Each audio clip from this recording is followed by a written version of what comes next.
The silverware clinked against plates, laughter spilling across the long table. My birthday brunch. My family surrounded me, pretending nothing was broken. Then Grandpa leaned back, glass raised, his eyes softening as they met mine. "I'm glad you're enjoying the apartment I bought you." My blood froze. I whispered just loud enough to slice the air. "I live in a basement." The room went silent. My father's fork slipped, clattering against porcelain. My mother's smile froze mid-laugh.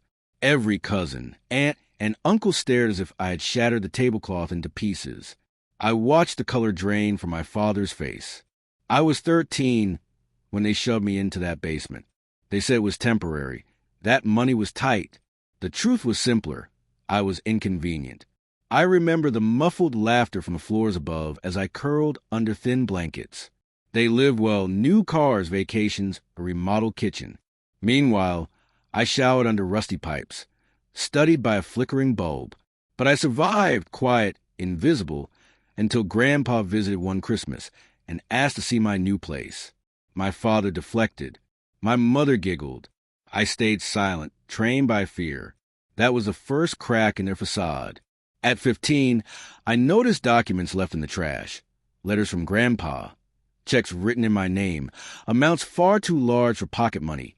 Each sign was shaky but determined hand. But the envelopes never reached me.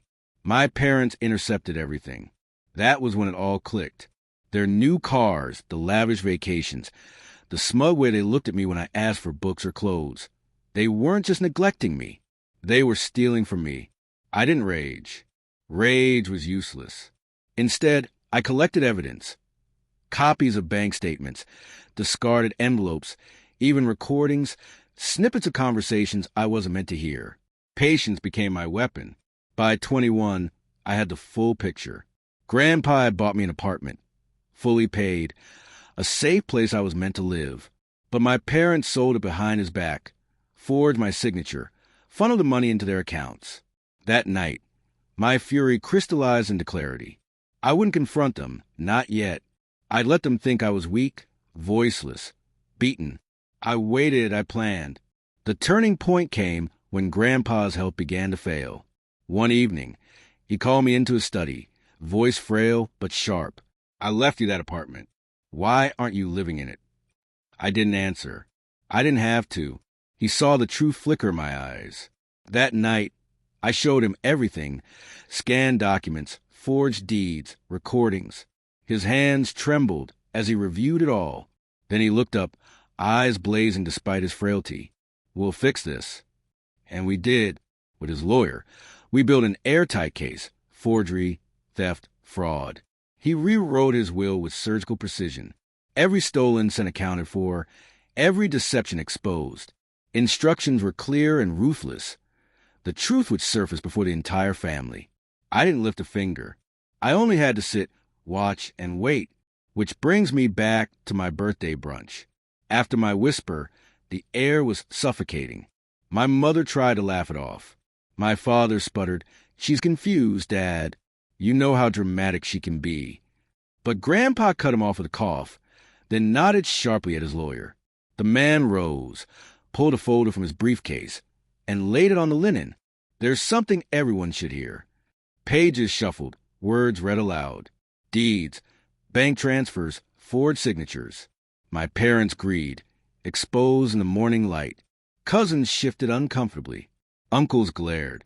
My mother's smugness drained, replaced by hollow terror.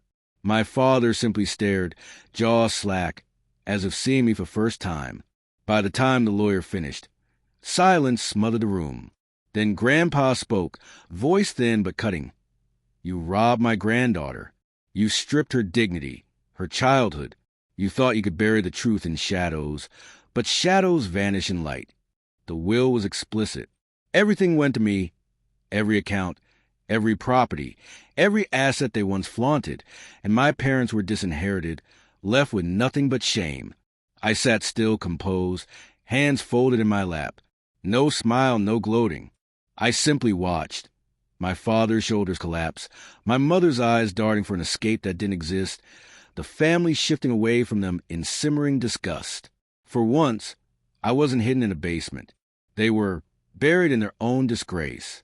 Later that night, I stood by my window, city lights stretching below, feeling the quiet, unbroken peace of finally being free.